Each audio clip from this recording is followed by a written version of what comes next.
I can't breathe, I can't leave. My hands up, don't shoot now, please. Vigilante cops, fury of Lucifer. They playing judge, jury, executioner. Bob McCullough, Pontius Pilate. Grand juries, no indictments. I keep waiting, they keep slaying. No restitution, I keep fighting. What's a black life matter to you? When I'm seen as a felon when I step into view of a cop with racial bias I can't even prove, and holds a badge, a gun, and a license to shoot. Every 28, one goes down. So I march with the masses, make them hear our sound. We here looking for just us. The system stacked against us, only God can bless us. Woo! For you, for me, and every little thing that breathes. Come on. For you and for me, and every little thing that breathes. Come on. I know some brothers scared to walk outside, cause cops down in brothers' legal homicide. I'm watching death captured before my eyes. I'm hearing officers walk, I'm asking why. Why no one is getting punished, witness 40 lies. Can't trust Lady Justice, she taking sides of those who hold the badge and making mistakes. Because when they fuck up, I carry the weight. Stop systemic discrimination. Recognize my rights, a human obligation. Full employment, education, decent housing, the foundation. And best forget the media chatter, which ignores the core issue, Black Lives Matter. Shout outs to the elders who laid the floor. I'm writing this to tell you what we fight for. Freedom. For you, for me. Yeah. And every little thing that breathes. Come on. This for you and for me. And every little thing that breathes.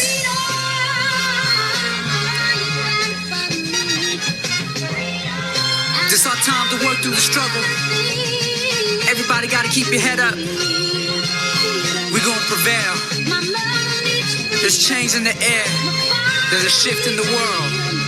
Something's happening, y'all. You a part of it. Keep going. Stay strong. One.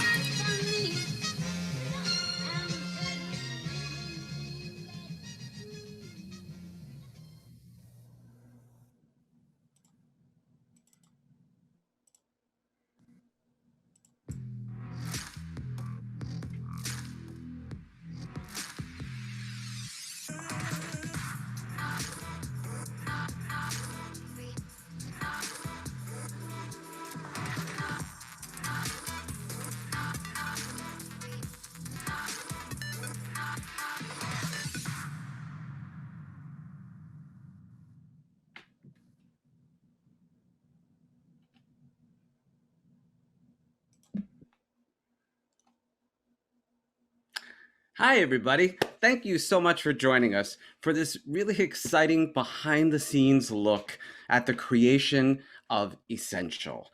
I'm Nick Anselmo. I'm the artistic director of Drexel's Co-op Theater Company, which is a program in the Department of Performing Arts in the Westfall College of Media Arts and Design. And before we get started and you meet all of these incredible artists who have put this show together for you, I just want to share a couple of upcoming theater program events.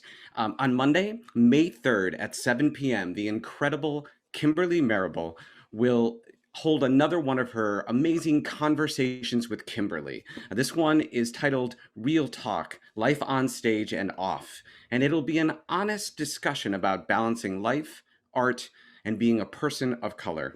She will be joined by stage and screen star Diana Huey and Broadway veteran Raymond J. Lee. So you'll definitely want to see that. That is free. I'll give you a link in just a moment.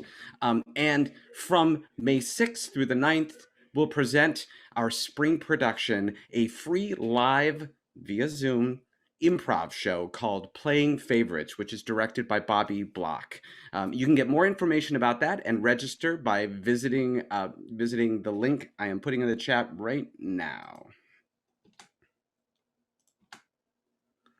Great. So there you can get tickets for either one of those shows. Again, it's free. And so now I'd like to introduce Bill Fennelly, the director of Essential, and David Lee White, who is the playwright, and they will be your hosts for this evening.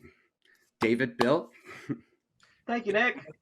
Thanks so much. Hi, David. Hello. How are you, sir? I'm doing well. How are you? I'm doing all right. Nice to see you. We're putting this out into the world now.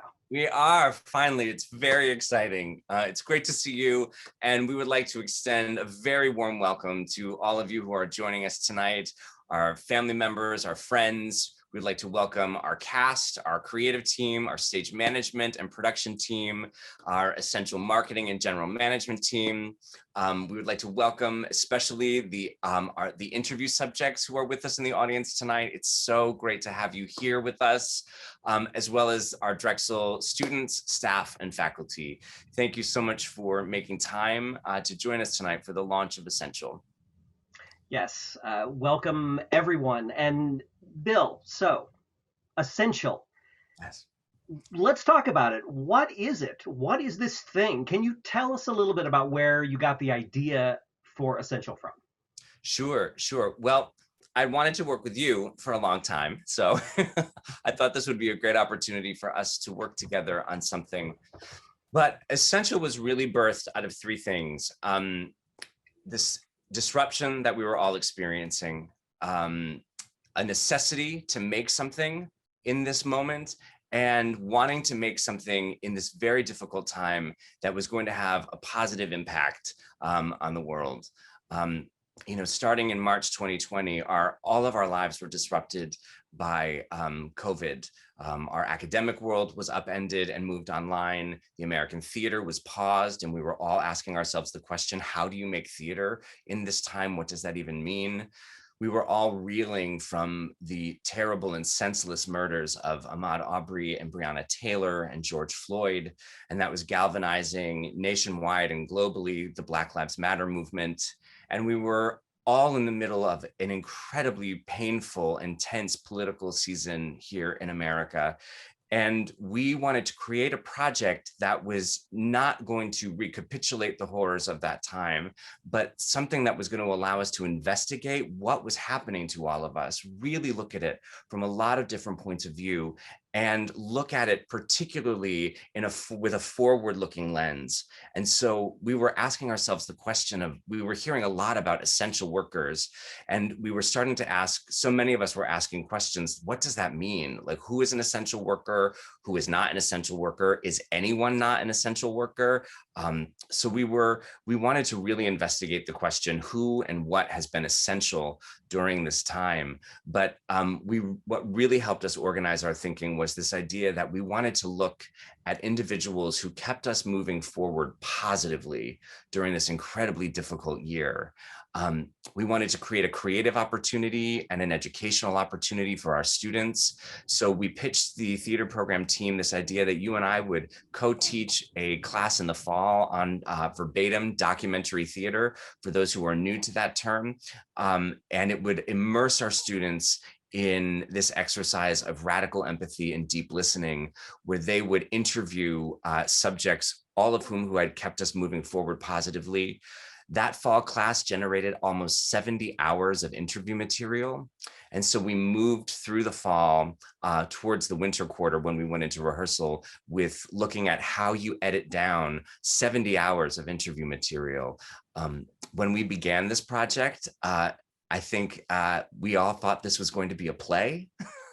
And with the theater disrupted, with academia disrupted, and with what we learned from these amazing human beings that we were able to interview, we wanted to honor their stories. And we realized that what we were making really was going to be a 24-part series. So each story is a standalone event, and all 24 stories contribute to this experience, which is essential. So that's where it came from. That's how we got here. And it's been wonderful working with you and everyone on this project. And I know you have a background in documentary theater as well. Yes. And I'd love to hear when working with a piece of documentary theater, what are the goals of translating all of that interview material into a performance text? Right, right. Well, like you said, this is a verbatim piece of theater, which means that while it's actors in the videos, all of the monologues, and in one case, dialogue, comes directly from the mouths of the interview subjects. So we had, like you said, those 70 hours of recordings, which were then turned into transcriptions with the aid of Zoom, and in some cases with the aid of people just simply listening to the interviews and typing it out. And then you go through and you have to edit. You have to trim it down. You have to find the story. And the questions we want to ask while we're doing that editing is, who is this person? What happened to them during this time? And how did they respond to what happened to them? So that's really the story that we're looking for in all these pieces. But I will say that the most important thing to have during this editing process is a good dramaturg. And we had a dramaturg named Adriana Williams. And Adriana, unfortunately, cannot be here this evening, but she has filmed a video for us to watch, and she's going to talk a little bit about the editing process. So here's Adriana.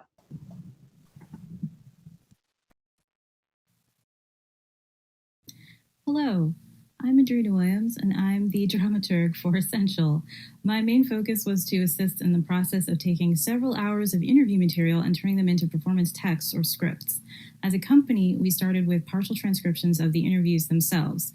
These formed the first and second drafts, which we called passes, and they were early impressions from each interviewer. We all listened to these drafts together in class, and we discussed what moments really popped for us, what turns of phrase struck our ears, what sort of verbal imagery we wanted to hold on to. We went through a process of constructing a narrative for each segment and creating characters inspired by these real people with the essences of those real people and focused around their stories. Based on those discussions, the writing team, that's David, Chloe, and myself, worked directly with the text of the interviews, and we developed the third passes over winter break. When we came back together in January, we met in individual sessions with our cast of actors, and we listened to them read through these new drafts. In a lot of these meetings, the actors made a case for bringing back certain moments that they had most connected with, and their performances gave life and breath to moments that might not have been clicking for the writing team when we were dealing with interviews as just text. And so from all of this, we come to that second week in January when we finalized our performance drafts, which then went through some permutations in rehearsal and came to the finished product that you're going to be seeing today.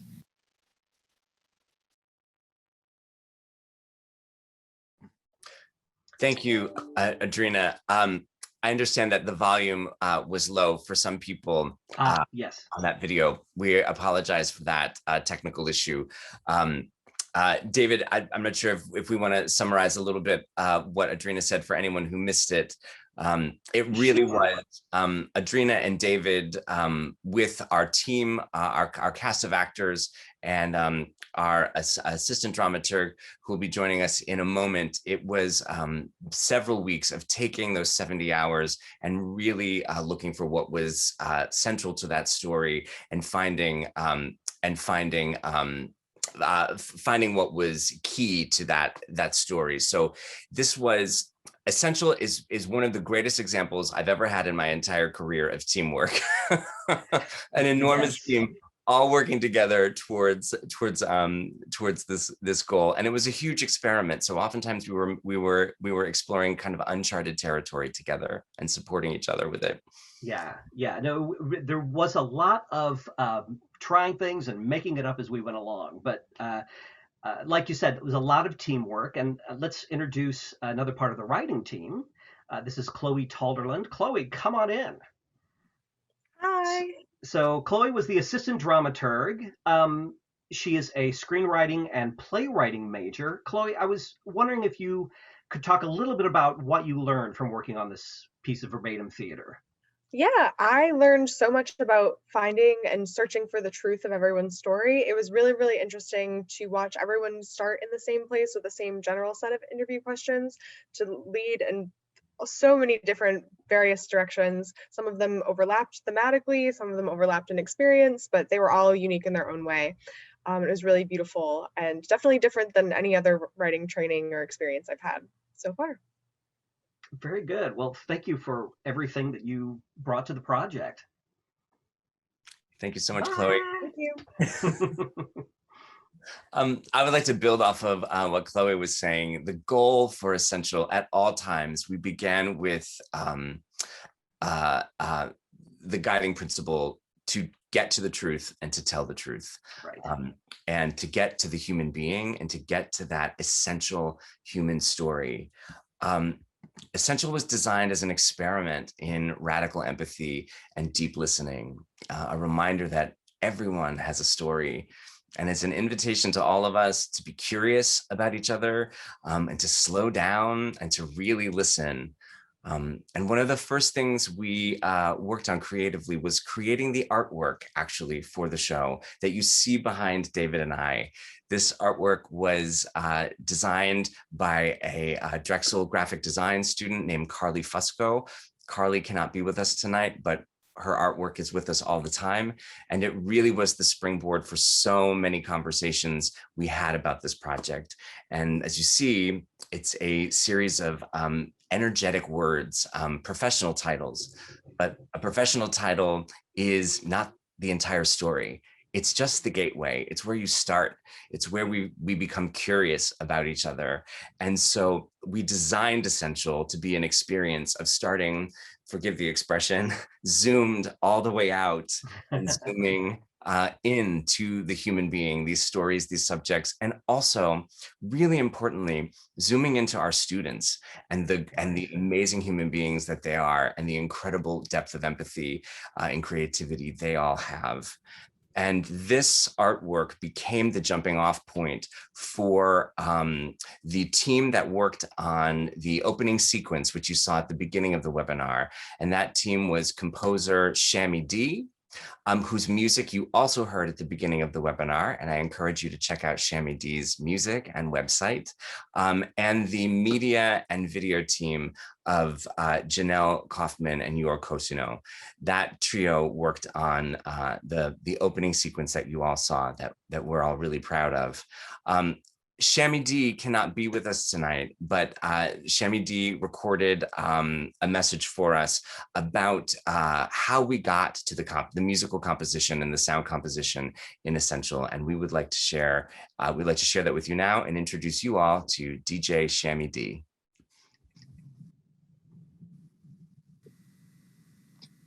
Hey, what's going on? This is Shami D, composer for Essential, and I want to share a little bit of the behind the scenes workings in creating the theme music for Essential.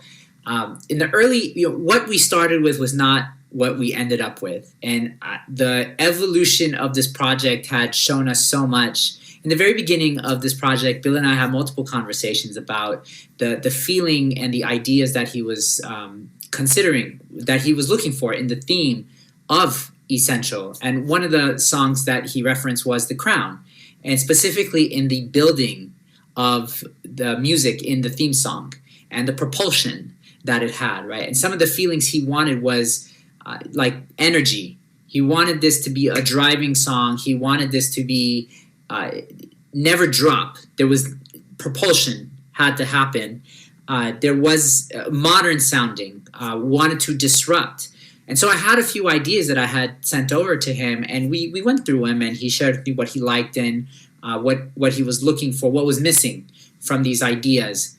So I'd gone back to the drawing board, and what I do is basically take everything that he shared with me and then make a bunch of songs and then say, here, what resonates the most with you? And then we can shape from there. I think I had sent over like 5 songs, 5 ideas, and then we landed on one. And I was even considering making a few more, but after living with it for a couple of days, he was like, actually, this has grown on me. I really like this song. Let's build this out.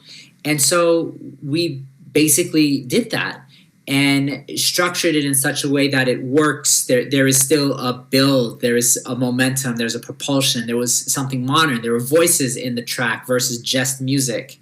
because we're not having somebody sing over the theme song. And I feel like the process of working on this, we discovered more and more that actually Bill really had this discovery that if we are making music or adding sounds to these stories that detract from the story, then we're doing it wrong. Because the story needs to be the driving force behind it. What the people have gone through and the things that they're sharing with us is of utmost importance. The music and the sound and everything else should be accentuating and supporting these stories. And so I think we ended up in a really beautiful place that allows us to tell these stories. Some of these stories have extra music and sound behind it. Some of them don't, because it wasn't needed. And we were very careful not to put things in there and force songs in there where it didn't fit. I feel like what you see is a product of massive discovery and allowing the stories to dictate to us what we needed to do versus us saying, this is what it is, because that's not, it just doesn't, it didn't work that way. It wouldn't allow itself to move in the directions that we thought it should go. So we move with the flow and you have what you have. And so I think it's a massive labor of love. Shout out to the whole team, the design team, video team, sound team, and Bill for putting this together. We hope you like it and very happy to play a small part in it. Hope you enjoy it. Peace. Thank you so much, Shami D, for your amazing work and spirit. As he said, this was a project of massive discovery for all of us, theater artists working in a new genre, trying to make theater in a video space. And we had an incredible video and media team. I would like to invite Janelle Kaufman to join us to talk about what this whole experience was like of making verbatim theater, but recorded and then shared on YouTube. And we have a two-part question for you. And the questions are, what was the process of preparing the students to film themselves like? And what was it like figuring out the visual vocabulary for this verbatim theater piece? Yeah, so if this were a standard show with video intensive elements, the students would be asked to show up for a day of shooting, we'd shoot the footage, and then team video would take what we shot and put something together with it. The students would basically be asked to show up, maybe offer some character insight, act, and that's about it. With this, they did virtually everything with the exception of compiling things together at the end. So whether or not they realized it, they were sort of storyboarding everything. What they gave us really determined how we told the story, which was a whole situation in and of itself, because when I'm editing video, and I'm sure Jorg feels a similar way, it feels, you want it to be cinematic. You want it to play out the way a movie would play out, but this isn't film, this is theater. How do you make theater live and breathe on a screen the way it would on a stage? And a lot of that you'll see came from really sticking with the actor.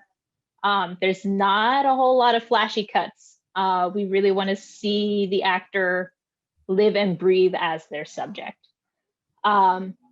In preparation for doing all of the technical work that we were asking the students to do, Jorg and I both had to watch how we said things. There's a literal vocabulary that we have as people who do film and video editing that, say, someone studying physics does not have that vocabulary. When we talk about headroom, they don't know what that is. And so during our first one-on-one consultation with each of the students, where we sat down and we're like, okay, here's what we need you to do. We have 5 minutes to go through this, and this. I'm like, hey, this is a thing that you have to watch out for. Watch your framing. What's a frame? This is a frame. So it was really breaking down some, as far as what Jorg and I saw, basic terms, but what's basic to us is not basic to someone else. The same as when I talk to my husband and he talks about data analysis. I don't know what any of that stuff is.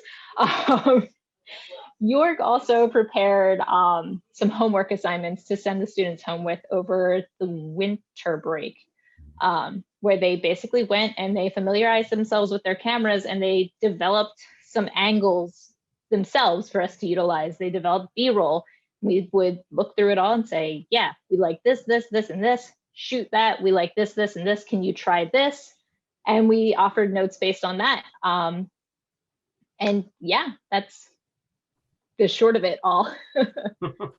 Amazing. Thank you so much to you, Janelle, and to Jorg as well for going on this adventure with us and figuring out how do we create this new vocabulary. And a thank you to both of you and to the whole design team. As Janelle was mentioning, the amazing thing about the Drexel Theater program is that the program is open to students from every major. So with the 40 plus students we had working on this project over the course of 2 quarters, I think we had about over 25 different majors represented.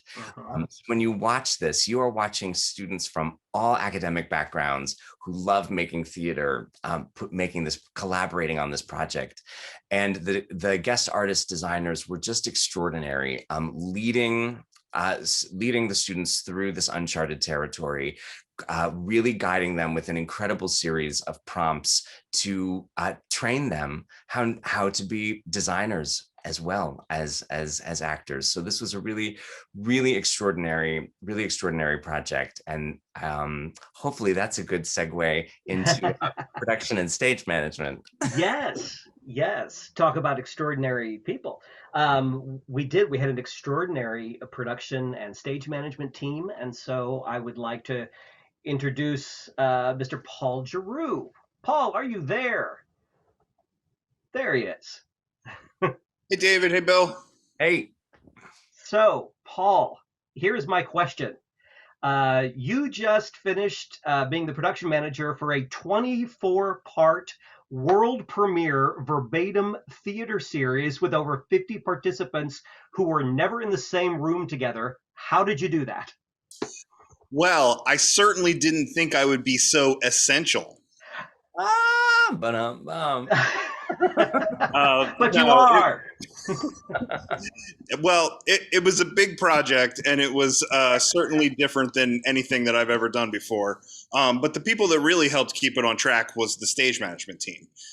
We had a team of 8 total ASM/design assistants, and then we had our production stage manager, Lindsey Connelly. And they did a ton of work tracking design requests, scheduling rehearsals and filmings. Lindsey, who you'll hear from soon, really, she was the glue that held it all together. But as we've learned with different aspects of work during this pandemic and how it's changed, now work that we would manage and organize and track in the theater had shifted to these comprehensive spreadsheets in these shared folders that we had to use to sort of communicate to each other and keep all these things on track. So we couldn't have done it without Lindsey and the team. And Lindsey and I really had to learn how to read each other's minds and sort of communicate telepathically so that we could, so that we could always be on the same page about the next one that was rehearsing or filming. The other sort of big project for me throughout the year was sort of building and distributing these remote tech packages, which I'm not going to take you through all of it, but I laid some of it out so that you could see it. Each performer got a ring light. They got one of these green screens that's in this bag, blackout curtains, duvetine that they could put on their window to block out light, different dimmable light bulbs, gaff tape. So they really ended up being a one-person film crew. And I think that this being a one-person film crew was really charming and fun in the beginning of the pandemic, and I think now it's sort of worn a little bit thin. But honestly, during during Essential, during this project, I think all the performers really learned a ton about remote producing, about how to light yourself, how to camera angles, sound, all these things that are really skills in and of themselves. I think the team, the cast did a great job with, and really made it look and sound excellent. Outstanding. Well, congratulations, and thank you for everything, as always. Thank you, Paul. Thank you, Bye, Paul. So Paul mentioned the glue that held us together, and I would like to introduce our production stage manager, Lindsey Connelly. Hello. Lindsey. Hi, Lindsey. Hi. Thank you does not cover it. but thank you so much. This was an incredibly complicated project, and you handled it with grace and professionalism every moment. Really just extraordinary work. Thank you so much. Thank you. So I have a two-part question for you. And the questions are, what was the process like managing 27 interviews in the fall that went into editing down to 24 different stories into a winter rehearsal process where there were 5 rehearsal rooms operating simultaneously? And can you talk about how you and your incredible stage management team collaborated and supported the students, the faculty, and the guest artists? Yes, of course. So I'll start with the fall, which I felt like my main role was to support all of our wonderful actors, which is always a big part of stage management, but especially for this show, since there were so many moving parts, so many things to take into account. And during this time, they were doing a lot of the brunt work. As we've said before, they were scheduling, conducting, doing their interviews, starting to transcribe all the dialogue. So it was supporting them as a stage manager, but also as a friend, kind of being like 26 different shoulders to lean on, and making sure everyone was comfortable and felt as supported as they could along the way. So they could succeed to the best of their ability. And then in the winter, things got even crazier than before. And it's when the SM team jumped in headfirst into everything. But yeah, keeping track of 23 different shows is already a lot. But the rehearsal rooms, we had 5 different rehearsal rooms, as you said, which kind of act as revolving doors of sorts. So everyone was moving back and forth between rooms. And then also all the design information, schedules, due dates, just a lot of things to keep in mind. So the only way for all of this to work was just constant communication and organization between all of the SM team, which the SM team, all of the ASMs were absolutely fantastic. And I am so grateful for all of them. And then to answer your last question, that kind of also goes into that, how we supported and collaborated with everyone. It was a lot of organization and communication. It was being available at all times, kind of being in on mode at all times for phone calls, for questions, having all the answers. And also sending my fair share of phone calls myself. But yes, just being there for everyone as a support. Amazing. Lindsey, thank you, and the entire stage management team for the incredible support and all the shoulders that you gave to all of us throughout the process. Yes, thank you. Thanks so much. Great. Thank you, Lindsey. So let's talk about actors. Yes. And assistant directors. We'll get to them in a second. But we're going to meet a few of the actors right now. And the first one we're going to meet is Jamila Morrison. Jamila played Aisha, who is a clinical social worker and therapist. Hi, Jamila. Hi, Jamila. And, Jamila, here's my question. So, what was the experience like of meeting Aisha and connecting with her, interviewing her, and then telling her story? Yeah, so meeting with Aisha was truly an amazing experience. Over the course of the 2 interviews that we had, we ended up speaking for a little bit over 2 hours, where we talked about what her life has been like during the pandemic. And it was really easy to connect with her because of how raw and vulnerable our conversation was. Our topics ranged from talking about what it's like being an essential worker to what her life has been like as a Black woman in America, especially with all of the racial injustice that occurred in 2020 alone. being able to relate to the stories that she shared only allowed her to, feel more comfortable with me, and only further developed our connection, where she ended up sharing some more of her life experiences with me. Now, connecting with her was, the easy part. The challenging part came in when I had to retell her story over and over again. Because of the nature of her story, retelling it was very emotional for me. It was almost as if I was reliving these experiences and feelings, even though I didn't experience them firsthand. But because I could empathize and relate to them so heavily, I was able to connect them to some of the experiences that I've had and kind of morph them into my own story. And this led to many variations of how her story was delivered. Some days I would just be so angry, and other days I couldn't stop crying. And that was okay. I had put a lot of pressure on myself to kind of feel like one specific emotion and deliver it that way.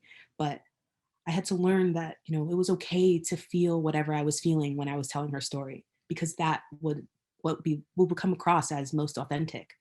And honestly, I would have been doing her a disservice if I tried to falsify an emotion, because the beauty was in her words, not in my performance.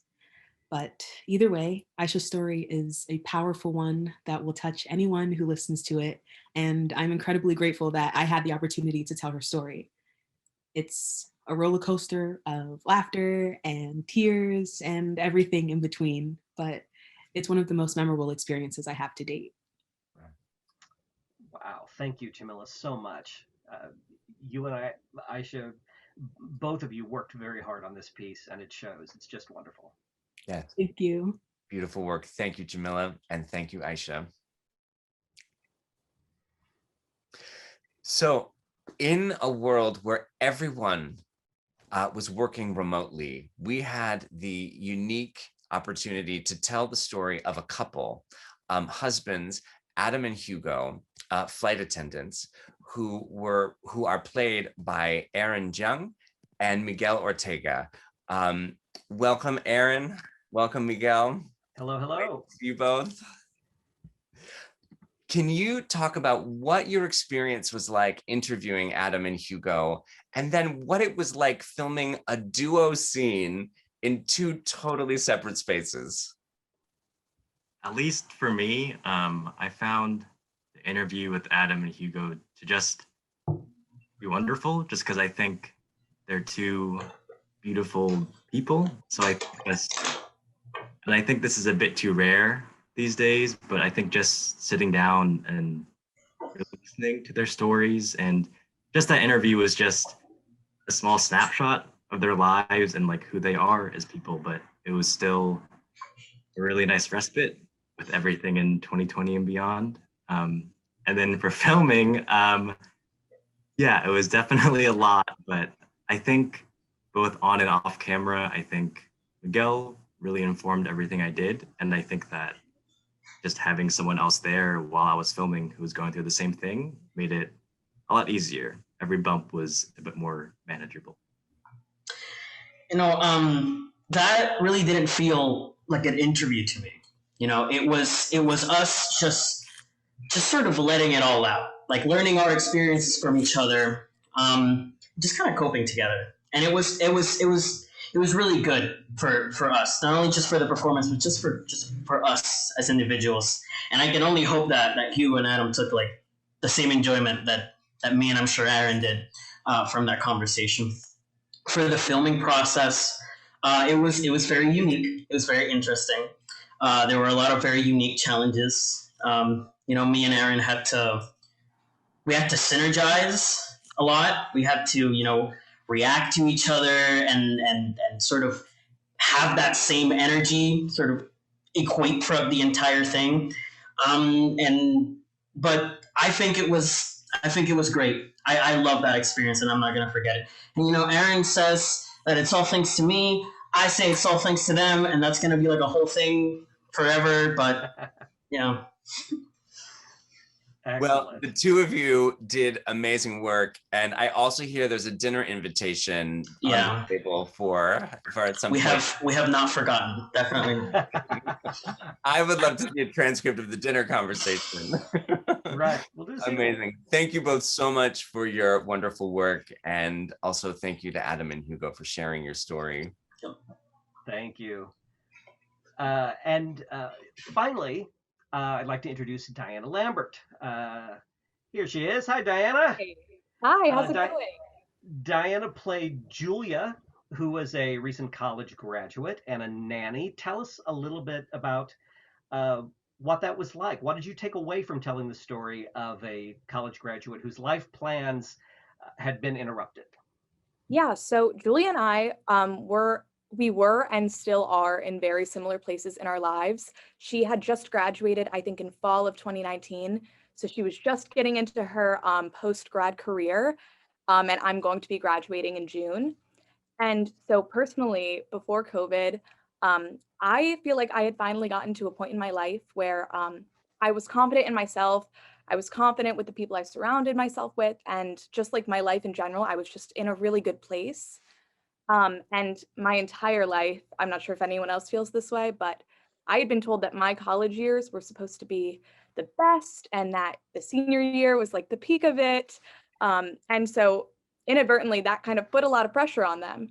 But I found myself in a mental place where I was ready to take it on.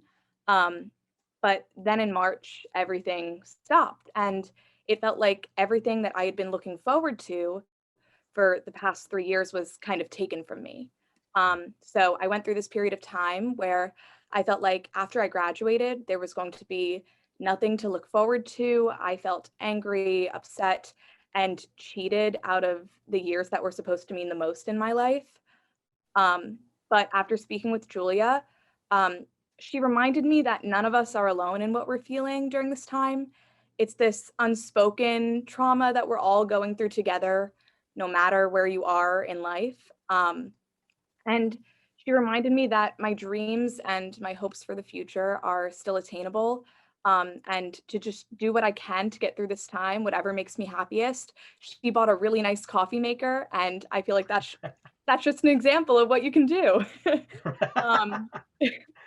So I guess from that conversation, I just took her words really to heart. I use them as a mantra now, and I feel like I've put myself back into that positive headspace that I was in a year ago. So I really thank Julia for that. That's great. Thank you so much, Diana. Thank you. Thank you. Thank you, Diana, for the great work. So we've shared with you all just how complex putting together Essential was. So complex that it required a team of 5 directors, myself and 4 incredible assistants, all Drexel students. You've met 2 so far. Chloe Tolderland was one. Lindsey Connelly was our second. And then I would like to invite our other 2 fantastic assistant directors, Liv Schaup, who's now an alum, and Lizzie Friedman, to the Zoom room. Welcome. Hello. Hello, hello. Hello. Oh, team directing. Yay.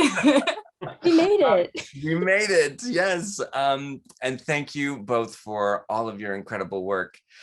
Can you talk about how you managed your teams in the fall through the interview process, then into the editing process, and then into the rehearsal process in the winter? What was required of you, and how did you support your team? A lot of it was kind of like what Lindsey said. The organization and the management in the fall was totally wacky, as we tried to coordinate all those interviews and keep track of who's interviewing who and who has whose email and who hasn't heard back and who hasn't reached out, and having to go, oh, no, you're not late, they're late. Oh, well, maybe this is due then, but I promise you're not late for it. And a lot of trying to circle back to everybody, but that would not have worked out if the actors were not so amazing and so dedicated. I have no idea how they managed to work around not only their schedules, but the schedules of the interviewees who are already juggling so much, plus trying to complete the crazy world of online school all at the same time. I really was just there as a support system. And in the winter, when we got into the rehearsal space, I basically just said, this is your playground, and we could spend our time however the actor wanted. And I was just there to provide whatever support they need, which ranged from just playing around, trying new techniques, just getting messy if we wanted, building on what we learned from Bill and from Darcy, and trying to draw more and more from the actual interview and really dive into the text, to occasionally just running the piece over and over and eventually devolving into laughter over the one part we keep missing, the one word that's always missing. But really my role as an assistant director was just to be a supporter and a cheerleader for all the amazing work they were already doing, and just try and help lift them up as a teammate. Amazing. Excellent. Yeah, I can reiterate a lot of what Liv just said. It was a really interesting process getting to work with my peers in this. I am studying with all of these people at the same time, and we're kind of learning with each other. We were learning with each other, and this is such uncharted territory of all of this verbatim theater that we're doing, this Zoom theater, this essential worker terminology that we're now using. Everything was so new and really interesting to dive deep into with my friends, my good friends. So it was a really, really fun learning process. And Drexel students are notorious for overworking themselves and only knowing how to work on overdrive, as I know myself. So it's really cool to see how passionate so many of these students are to really want to do this so much that they will put this on their schedule. And a lot in the winter was decoding language and just going further into what these people are really saying, the fact that they're just real words that are coming out of people's mouths, like without much thought, because there's a big difference between a written script that a playwright has thought about for who knows how long, and just words that are coming out of someone's mouth in a Zoom call, just like we're having right now. So it was really interesting to see that whole process of language and decoding that. And there was also a lot of, holding everyone's hands in like doing everything online with the technical stuff and like, how do I do this? And Janelle and everyone said these things and I don't know what that means. And it's like, okay, it's okay. We can figure this out. You have a green screen. It will be okay. And that was a lot of the process, and it was a great time. Well, thank you to both of you for jumping into the deep end of a very fast-moving stream. Thank you both so much. We really appreciate it. Thanks, Liv and Lindsey. Thank you. So Essential was a tremendous adventure for all of us. And now Essential is your adventure. We hand it off to you to experience these stories. And there are several ways you can experience Essential. It quite literally is choose your own adventure. You will see on the website that it will take you to YouTube. And we've proposed a list of the 24 stories. You can certainly watch them in that order. You can jump around, or... Yes, or you can choose one of 5 or 6 curated playlists that we've put together. Each playlist obviously does not include all 24 stories, but includes 6 to 8 stories. So there's a playlist about how people in the arts were affected. There's a playlist that focuses on Black Lives Matter and Stop Asian Hate issues. There's another playlist about self-care in the age of COVID. So you can watch it that way as well. Or you can simply just go on and follow your instincts and watch whatever you like. Yes. And right now, we would like to share with you all the promo for the Essential Project, where you will meet all of the actors and we will be able to introduce you to all of the stories. So David and I will see you on the other side. And here is the promo for Essential.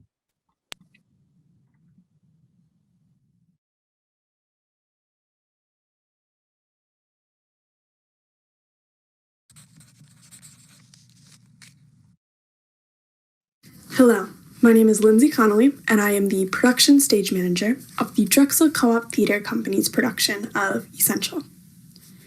During the fall of 2020, a group of students embarked on a series of interviews with over 24 people. Individuals who had moved us forward positively during the COVID-19 pandemic, the Black Lives Matter movement, and a period of political upheaval. 48 Drexel students collaborated with a team of professional artists in order to create this project. Hours of work went into interviewing, rehearsing, designing, filming, editing, and producing these stories. All work was done remotely as we learned to channel our love for theater making into this new format. Essential digs deep into the question of what makes a worker essential, and even more so, what makes a human being essential. Each actor took on the role of their interview subject to create the following performances. Each word you will hear comes directly from the mouths of those interviewed.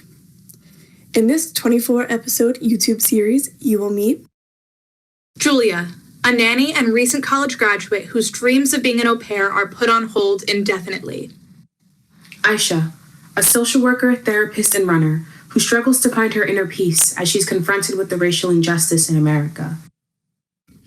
Dr. Mark, a man working through not one, but two pandemics. Gina, who teaches you about brain training, the importance of equity, diversity, and inclusion, and the life of an Asian American dramaturg. A humble neighborhood mailman finally sees the impact that he makes daily. Terrell, a sanitation worker and your fave trash man, guides his children through a world far messier than his day-to-day. With a phone and a clever Instagram handle, his outreach expands to the masses. Evelyn, a hospice nurse and trauma survivor, finds love despite the darkness of a global pandemic. Frances, a single mother and virologist, tries to remain steady and stable in an unstable world. Hugo, a husband and working flight attendant, finds comfort in his partner and his travels. Adam, another flight attendant currently grounded, is happy to be home with his husband.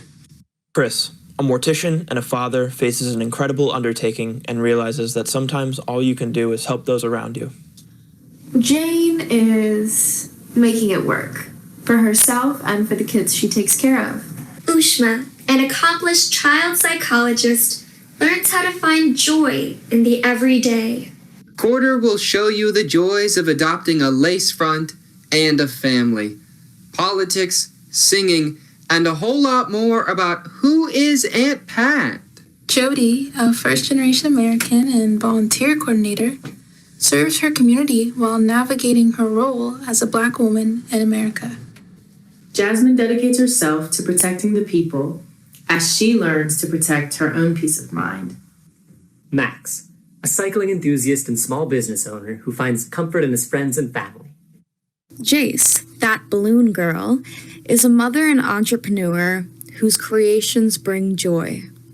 Meredith, an extroverted theater director in isolation, redirects her creative outlets to prioritize her personal happiness for the first time in her life. Jerry, an artist and grocer trying to make ends meet who struggles to feed all his needs. Amanda, mother and music director. Her orchestra of life plays on. Michael, a neonatal ICU nurse, a caregiver in isolation. Hattie, a God-fearing hospice nurse, finds her faith being challenged in her professional and personal life. We hope you will join us for Essential. Everyone has a story. We just need to listen.